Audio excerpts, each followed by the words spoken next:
bago man lang ako mamatay, pauwiin mo ako ng Davao.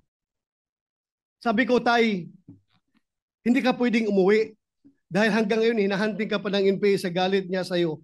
At kung uwi ka, hindi kita mabantayan. Dahil busy ako, nasa bundok ako ng Surigao, bundok ng Davao, nag-ooperate ako, naghahanap ng NPA. Ang trabaho ko, hindi kita maalagaan, hindi kita mabantayan. Namatay siya na hindi nakauwi ng Davao. Inuwi namin siya na bangkay na sa Davao. Napakalaki na pagsisisi ko. Sabi ko sana, nakauwi man lang siyang buhay.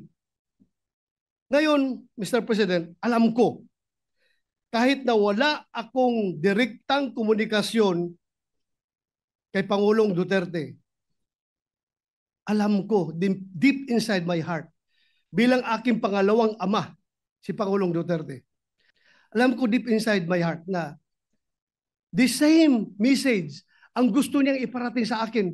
Bato, pauwiin mo na ako sa Davao para makakain ako ng munggo.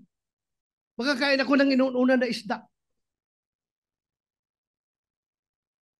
Kaya, pag aking pakiusap ngayon sa ating mga kasamahan sa bulwagang ito, na sana, hindi pa huli ang lahat. Hindi pa huli ang lahat na sana tayo magkakaisa. Kung mabigat man sa kalooban ninyo, ako'y nakikiusap.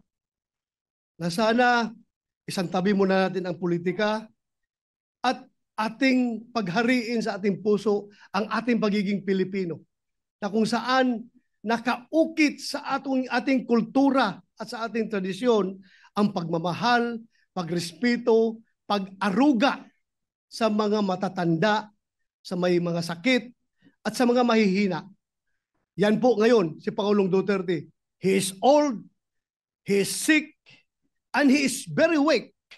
Very weak na hindi na siya makatayo. Hirap na siya makatayo ngayon. Kaya ako pinakiusap sa inyo na sana bago huli ang lahat, alam ko suntok sa buwan itong ating pinapasa na resolution, Mr. President. ICC is beyond our control. Pero at least nakikiusap man lang tayo.